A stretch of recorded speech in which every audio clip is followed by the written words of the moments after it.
సభలో ఎందుకు ఇలాంటి ప్రవర్తన చోటు చేసుకుంది? ఇవాళ ఈ రేస్ మీద మాకు అవకాశం ఇవ్వండి, చర్చ పెట్టండి అని చెప్పేసి వారిని రిక్వెస్ట్ చేసినాం. ఇవాళ బిల్లు తర్వాత ఎంతో కూడా బిల్లు తర్వాతనే చేయమని చెప్పి కూడా చెప్పినాం. దాన్ని వారు ఒప్పుకోకపోతే, దానికి సమాధానం చెప్పకపోతే, మంత్రులు కూడా ఎవ్వరు లేరు, ఒక్కరే మంత్రి ఉన్నారు అందులో. కాబట్టి అని చెప్పి మా నిరసన తెలియజేస్తూ మేము మొత్తం కూడా వెళ్ళిన వెంటనే ఒక 3-4 నిమిషాల తర్వాత కాంగ్రెస్ సభ్యులు మొత్తం కూడా వాళ్ళు ఇష్టం వచ్చినట్టు బూతులు మాట్లాడడం, వాళ్ళు మేము ఏదైతే చూస్తుంటే పేపర్ మీరు చూస్తే కూడా ఇవాళ తెలుస్తుంది, పేపర్ని ఉండలుగా చేసి మా మీద వేయడం అనేది ఫస్ట్ జరిగింది. ఎందుకు వేస్తున్నాం అని చెప్పేసి ఇటు తిరిగేసరికి మా మీద వాటర్ బాటిల్ వేసిండ్రు.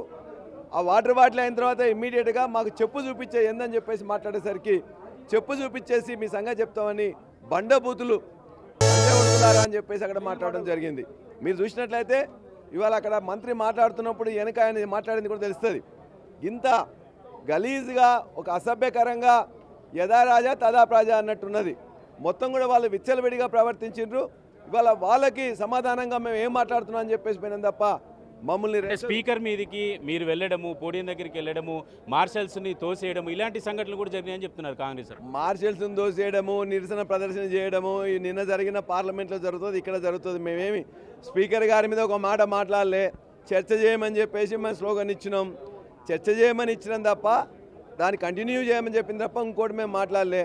చర్చ పెట్టండి, ఈ కార్ రేస్ ఏదైతే ఉన్నదో దాన్ని చర్చ పెట్టమని చెప్పేసి అడిగినాం. అది ప్రజాస్వామ్య హక్కు.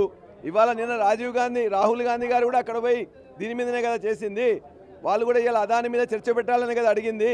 వాళ్ళు కూడా నిరసన ప్రదర్శన చేసిండ్రు. మేము కూడా నిరసన తెలియజేసి చర్చ పెట్టాలన్నాం. చర్చ పెట్టాలంటే స్పీకరు మేము చూసుకోవాలి. అది ఒకవేళ ప్రభుత్వం స్పీకర్ గారితో మాట్లాడుతుంది.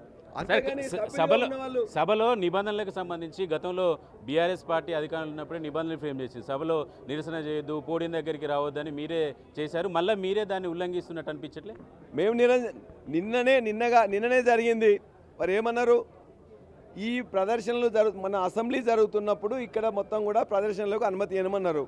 నిన్న కాంగ్రెస్ పార్టీ నిన్న రాజ్భవన్ దగ్గరికి ఎట్లా పోయింది? ముఖ్యమంత్రి నాయకత్వం ఏం చేసి అక్కడ పోయింది కదా.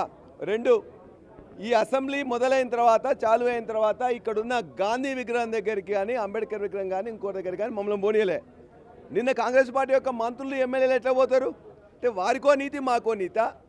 వాళ్ళు నిజంగా ఆ రూల్స్లో ఏదైతే పాటిస్తుండ్రో ఆ రూల్స్ పాటిస్తే మేము కూడా ఓకే అంటాం. అంటే సభ లోపల జరిగినటువంటి వ్యవహారానికి సంబంధించి గతంలో సభ పోడియం దగ్గరికి వచ్చిన గలాటా చేసిన కాంగ్రెస్ పార్టీకి సంబంధించి అప్పట్లో ఎమ్మెల్యేలుగా ఉన్నటువంటి వాళ్ళని కూడా సభ నుంచి సస్పెండ్ చేశారు కదా. సభ నుంచి వెళ్ళి సస్పెన్షన్ కాదు, సభలో వాళ్ళు కూడా